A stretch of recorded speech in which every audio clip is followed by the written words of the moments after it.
আমার খবর।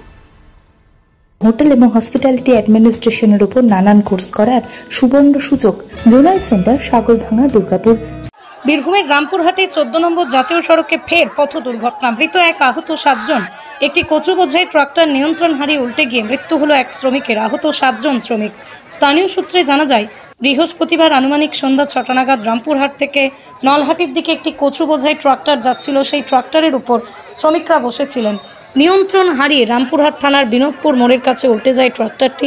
ঘটনাস্থলে মৃত্যু হয় একজন শ্রমিকের। এলাকাবাসীরা তড়িঘড়ি জখম ব্যক্তিদের উদ্ধার করে রামপুরহাট মেডিকেল কলেজ ও হাসপাতালে চিকিৎসার জন্য পাঠায়। ঘটনার খবর পেয়ে ঘটনাস্থলে আসে রামপুরহাট থানার পুলিশ। প্রত্যক্ষদর্শীদের দাবি, ট্রাক্টরটি বেপরোয়া গতিতে আসছিল, সেই কারণেই পথ দুর্ঘটনাটি ঘটে। স্থানীয় বাসিন্দারা জাতীয় সড়কের উপর পথ অবরোধ করেন। এলাকায় স্পিড ব্রেকার দেওয়ার দাবি তুলে স্থানীয় বাসিন্দাদের অভিযোগ, এই রাস্তায় প্রায় দিন দুর্ঘটনা ঘটছে, সেই কারণে এলাকায় স্পিড ব্রেকার দেওয়ার প্রয়োজন আছে। প্রশাসনের আশ্বাসে সেই অবরোধ তুলে নেন স্থানীয় বাসিন্দারা।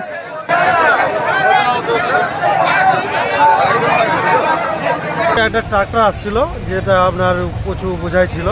তারপরে গাড়ির উপরে 10-12 জন ছিল, আহত হয়েছেন 7 জন, সাথে আপনার একজন নিহত, সঙ্গে সঙ্গে স্পট ডেথ হয়েছে। আর পরে গ্রামবাসীরা, এখানকার স্থানীয় বিনোদপুরের গ্রামবাসীরা সকলকেই উদ্ধার করেছে, সকলকেই হসপিটালে পৌঁছেছে। সাথে আবার পরে একটা অবরোধ হয়েছে, যেটা কারণ হচ্ছে যে এখানে একটা ব্যবস্থা কিছু নেওয়া হোক, বাম্পারের ব্যবস্থা নেওয়া হোক, কারণ এখানে প্রায় অ্যাক্সিডেন্ট হচ্ছে। হ্যাঁ, খুব ঘন ঘন অ্যাক্সিডেন্ট হচ্ছে এখানে, জনবহুল এরিয়া। আর এই এরিয়ার মধ্যে আপনার একটা হসপিটালও আছে, হেলথ সেন্টার আছে, স্কুল আছে, 2-3খানা স্কুল আছে। এখানে আমরা বসেছিলাম রাস্তার ধারে, ওই চায়ের দোকানে। হ্যাঁ, নিয়ে অতিরিক্ত স্পিড, মানে চরম স্পিডে আসছিল ট্রাক্টরটা রামপুরহাট থেকে নলহাটি নিচে। হ্যাঁ, তাতে ওই লেবার শ্রেণীর লোক ছিল, লেবারই হবে। তা ওই কচু মানে প্রচুর লোড ছিল ট্রাক্টর। অতিরিক্ত স্পিডের কারণে এখানে রাস্তার ধারে পাল্টে গেছে, নিয়ন্ত্রণ হারিয়ে। আর কচু গাড়ির উপরে কতজন আনুমানিক ছিল? অনেক কজনই ছিল, তাতে একজন মারা গেছে স্পটে, আর 7 জনকে আমরা হসপিটালে পাঠিয়েছি। গুরুতর আহত, চরম আহত হয়েছে। মানে প্রচুর গাড়ির মধ্যে মোটামুটি 10 জন হবে নাকি? উপরে 10-12 জন ছিল, মানে ওরা যে ওদের বক্তব্য অনুযায়ী 10-12 জন ছিল।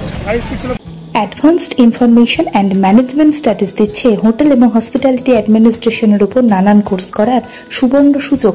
BSc in hospitality and hotel administration degree কোর্সের পাশাপাশি হোটেল ম্যানেজমেন্টে সার্টিফিকেট, ডিপ্লোমা এবং অ্যাডভান্স ডিপ্লোমা কোর্সের সুবিধা রয়েছে। 100% চাকরির নিশ্চয়তা, স্কলারশিপ, স্টুডেন্ট ক্রেডিট কার্ডে পঠন পাঠন, AC classroom, paid internship, free laptop সহ আরও নানান সুযোগ। Zonal centre, Sagarbhanga, Durgapur, 713211। বিস্তারিত জানতে যোগাযোগ করুন 9091999704 কিংবা 9091999706 এই নম্বরে। দেখতে চোখ রাখুন আমাদের ফেসবুক ও ইউটিউব চ্যানেলে।